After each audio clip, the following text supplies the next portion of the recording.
Saludos, soy Silverwolf125. Este documental va dirigido a los fenómenos climatológicos extremos conocidos como huracanes y tornados.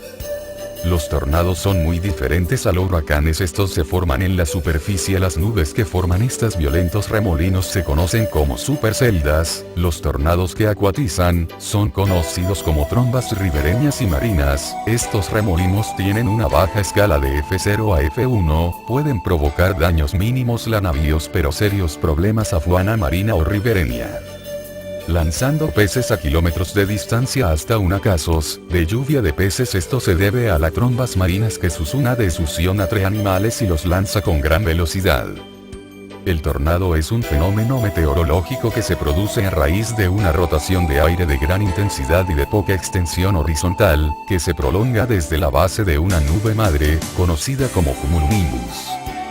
La base de esta nube se encuentra a altitudes por debajo de los 2 kilómetros y se caracteriza por su gran desarrollo vertical, en donde su tope alcanza aproximadamente los 10 kilómetros de altura hasta la superficie de la Tierra o cerca de ella. En las proximidades del suelo el polvo y los desechos son muy abundantes, debido a la baja presión atmosférica existente que contribuye a que el aire circule hacia adentro y ascienda. En el interior, en las paredes que forma el ojo del tornado normalmente se producen descargas eléctricas. Algunos tornados están constituidos por una sola chimenea, mientras que otros forman un sistema de varias chimeneas. Unos duran pocos segundos, otros persisten durante decenas de minutos. La mayoría se producen por la inestabilidad atmosférica, debido al calentamiento diurno y la gran cantidad de humedad o frentes fríos. Línea de separación entre dos masas de aire, una fría y seca y la otra, cálida y húmeda, se caracteriza porque la masa de aire frío va seguida de la masa de aire cálido que se encuentran activos, agrupados en familias o en conexión con tormentas aisladas de gran intensidad.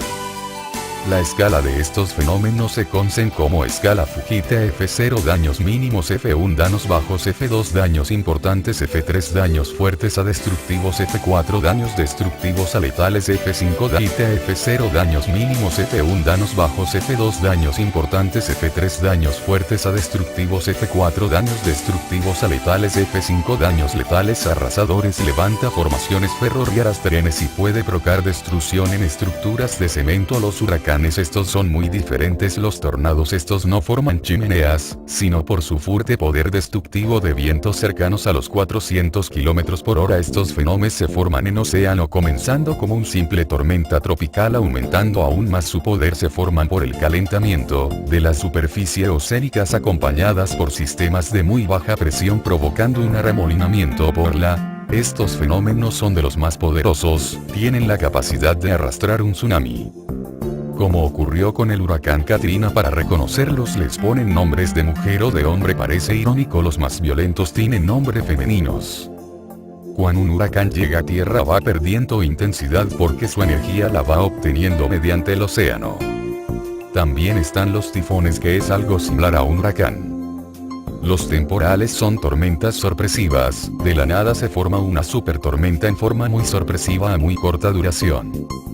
No solo de lluvia y granizo, sino nieve y fuertes vientos.